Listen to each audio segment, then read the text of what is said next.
네, 지금 우리 의학계는 한의사 엑스레이 촬영 허용 문제로 양의사들과 한의사들 주장이 크게 충돌하고 있죠. 한의사협회는 지난주 저희 프로그램에 출연해서 엑스레이를 허용하면 환자들 병원비가 줄어들 것이다. 이런 주장을 펼칠 바 있는데요. 반면에 대한의사협회는 국민 건강에 위해가 될 것이다. 이렇게 극력 반대 입장을 보이면서 저희 프로그램에도 반론 요청을 해왔습니다. 이에 따라서 한의사협회가 출연했던 바로 이 시간대 대한의사협회의 입장 들어보는 시간 마련했습니다. 대한의사협회 한방대책특별위원회 한정호 위원 연결돼 있습니다. 위원님 나와 계십니까? 예, 안녕하세요. 예. 지난주던가요? 대한의사협회 추무진 회장이 단식을 시작했다는 뉴스가 있었는데 지금도 단식 중인가요? 어제 마쳤다고 들었습니다. 단식을 마쳤다는 건 무슨 뜻일까요? 단식을 해서 정체되어 있는 것보다는 외려 적극적 활동을 통해서 국민과 언론에 사실을 알리는 게 중요하다고 판단한 것 같습니다. 예. 의협회장께서 단식에 나선 계기가 이유가 된 게 무엇이었죠? 지금 사회자님께서 말씀하신 부분인데요. 지난 12월 중소기업이나 대기업 같은 경제단체들이 모여서 정부에 한의사들이 현대의료기기 사용과 보험 적용 확대를 요구를 했는데 황당한 거죠. 물건을 파는 사람들이 물건을 살 사람들한테 사용권을 줘서 물건을 팔게 해달라는 거죠. 그래서 지금 같은 여파가 생기게 됐습니다. 좀 더 구체적으로 말씀을 해주신다면요?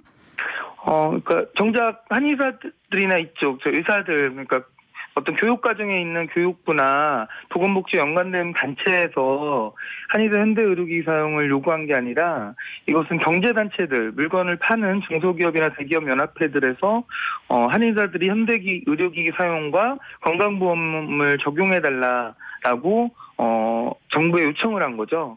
그래서 여파가 지금 여기까지 왔습니다. 예.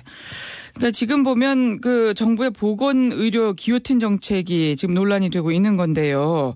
그러니까 결국 한의사들에게 엑스레이나 초음파 기기를 허용하는 그런 내용 아니겠느냐. 이런 거죠. 지금 의사협회는 그래서 반발을 하는 거죠. 예. 근데 며칠 전에 보니까 복지부는 어쨌든 지금 엑스레이나 초음파 기기 같은 것은 허용하지 않는 쪽으로 방향을 잡은 것 같던데요. 예. 근데 지금 한의사 복지부가 허용하지 않는다는 게 아니고요. 예. 그것은 헌법재판소의 판례와 대법원의 판례가 일관되게 한의사한테 사용을 금지하고 있고 또 금지하는 이유 자체가 잠시 후에 말씀드리겠지만 우리나라의 대학 교육이 생긴 원인 그다음 대학 교육이 유지되는 것 그다음에 어떤 자동차 면허처럼 면허제도가 만들어진 이유를 모두 허물어뜨리는 주장을 지금 한의사협회에서 하고 있기 때문에 복지부에서 아무리 한의사 편을 들어주고 싶어도 우리나라의 근간인 교육제도와 면허제도를 모두 허물어뜨릴 수 없기 때문에 지금 못 해주는 거죠. 그렇군요. 그럼 하나하나 좀 여쭤보겠습니다.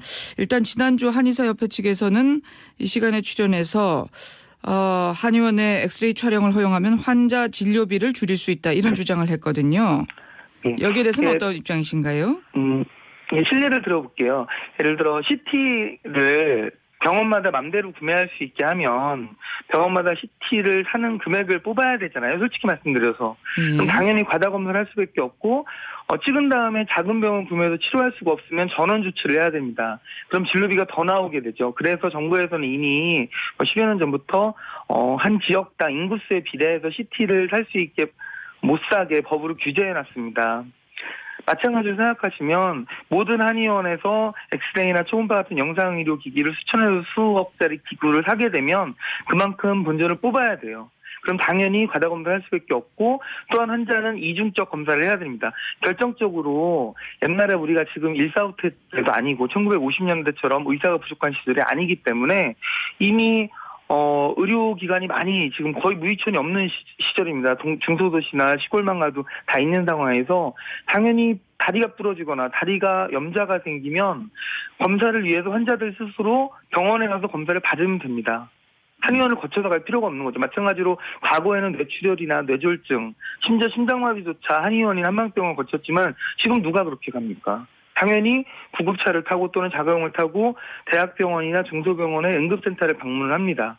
근데 지금 한의사협회의 주장은 그런 기기들을 한의원에서 사고 사용할 수 있게 함으로써 거쳐서 가라는 거기 때문에 비용이 훨씬 더 들게 되죠, 당연히. 근데 뭐 꼭 거쳐서 가라는 주장일 수도 있지만 환자에게 선택권을 준다는 뜻일 수도 있지 않습니까?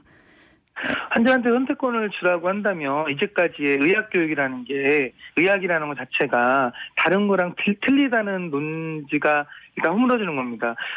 어떤 의학이라는 게 어렵다고 하고 전문적 영역이라고 하기 때문에 상당한 부분을 환자한테 선택권을 제약합니다. 마찬가지로 1차 의료기관, 2차 의료기관, 3차 의료기관을 둬서 2차, 3차에 대한 제한 국민이 불편하지만 정부에서 두고 있잖아요. 더군다나 우리나라는 되게 약한 편이고 외국은 훨씬 더 그게 강하죠. 어떤 선택권을 주다는 것도 좋지만 우리가 안전이나 국가적 비용을 생각한다면 의료기관에 종별 제한을 주듯이 이런 것도 제한을 둬야지 세월호 사태나 기타 무슨 안전사고 문제가 다 이러한 편리성을 어떤 방패막이로 해서 어떤 안전을 포기한 것이거든요, 결과적으로. 그러니까 이렇게 엑스레이 촬영을 허용하는 것이 결과적으로 안전을 포기하는 것이다. 환자들의 건강을 위협하는 것이다. 이렇게 주장을 하시는 거군요. 그렇죠. 우리가 의과대학 인증제도라는 걸 지금 하고 있잖아요. 예. 어느 정도 수준의 교육 수준에 도달하지 못한 의과대학은 퇴출시키고 있거든요. 우리나라에서도 외국은 뭐 말할 것도 없고요. 그러면 과연 우리나라 한의대가 정말 한의사 면허를 따고 엑스레이나 초음파 같은 현대 의료기기를 사용하고 싶다면 의과대학 인증을 받으면 됩니다. 그래서 통과해서 국제 수준의 의학 교육을 받고 있다는 걸 인증받으면 그리고 의과대학으로 전환시키면 되죠. 굳이 언론에서 한의사들이 주장하듯이 한의대에서 75%에서 80%가 현대의학 과정을 배우고 있다. 이렇게 주장을 하잖아요. 예. 그게 물론 맞지도 않지만 그게 정말 맞다면 한의과대학이 필요가 없는 거죠. 의과대학으로 전환시키면 됩니다. 그러니까 현대의학 과정을 배우고 있다라는 주장을 지금 한의사협회에서 하고 있는데요. 예. 예. 그것도 잘못된 주장인 게 잘못된 주장인가요? 철학과에서 영어 교육과의 교과 과정을 75% 듣게 하고요. 철학과 취업이 잘 안 된다고. 그런 다음에 어느 날 갑자기 철학과 졸업생한테 영어 교육과와 마찬가지로 영어 교사 자격증을 달라. 그리고 학교에 취업해 달라. 그럼 교육받는 학생들은 뭐가 되죠? 예. 이거는 기본의 대학이나 면허제도 다른 예를 든다면 자동차 운전면허학원에서 배나 비행기 운전하는 걸 한 70% 수업을 한 다음에 한 10년쯤 지나가지고 우리 자동차 학원 나온 사람은 세월호 운전면허권도 주고요. 여객기 항공문화권도 주십시오. 라는 거는 같은 수준의 주장입니다. 이거. 예. 근데 만약에 지금 의학과정 지금 한의사협회 주장대로 그런 교육과정을 배우고 있다고 한다면 엑스레이나 초음파를 사용한다는 건 문제가 없는 거 아니겠습니까? 아니죠. 그 부분은 제가 설명드렸듯이 어떤 대학 교육과 면허제도의 근간을 허물어서 첫 번째 문제고 그것을 대법원과 헌법재판소로 지적을 해왔던 것이고요. 두 번째로는 한의대도 정말 79%를 현대의학을 배운다면 그건 한의대가 아닌 거예요. 이제까지 그럼 우리가 믿어왔던 민족의 전통의학이라는 한의학을 오죽 배울 게 없으면 한의대에서 25%에서 20%밖에 안 가르친다는 것도 저는 의아스럽고요. 두 번째로는 제가 이번 방송 때문에 실제 한의대에서 뭐를 배우는지 조사를 해봤습니다. 예. 우리나라의 한의대 대표라는 경희대학교 한의대 과정을 제가 다 조사를 해봤는데 인터넷에 다 떠 있거든요. 예. 기자님이나 지금 들으시는 분들은 다 조회해볼 수 있습니다. 당장. 예. 다 찾아봤더니 방사선학을 의과대학 6년 중에 딱 1년 동안 일주일에 딱 1시간씩 배우고 있더라고요. 그리고 강의하는 사람도 교수가 아니면 의사나 전문의가 아니라 재원한 한의사 3명이서 돌아가면서 하고 있더라고요. 예. 이거는 팩트니까 조사해보시면 압니다. 그렇게 강의해놓고 언론에 나와서는 현대의학을 많이 배우니까 사용해달라? 이거는 심각한 문제가 있고 이제까지 언론이나 저조차도 그냥 한의사협회나 경희대 한의대 주장을 믿었는데 이건 철저한 검증이 필요할 것 같습니다. 그럼 의대에서는 방사선 의학 관련해서는 얼마나 정도나 배우고 있나요? 현대의학을 이해하시면 쉽게 이해하실 수 있는데요. 예를 들어 저는 내과 전문인데 예. 의사는 한의사같이 음양오행이나 기에 기반한 어떤 인체를 만져서 내부를 볼 수 있는 초능력이 없습니다. 그렇기 때문에 현대의학의 발전 역사는 거의 이렇게 옛날에 칼로 이렇게 째서 봤다면 현대 과학의 영향을 힘을 얻어서 인간을 간접적으로 볼 수 있는 영상의학 검사를 통해서 진단을 하는 것이 거의 모든 현대의학 과목의 발전 과정이고 특성입니다.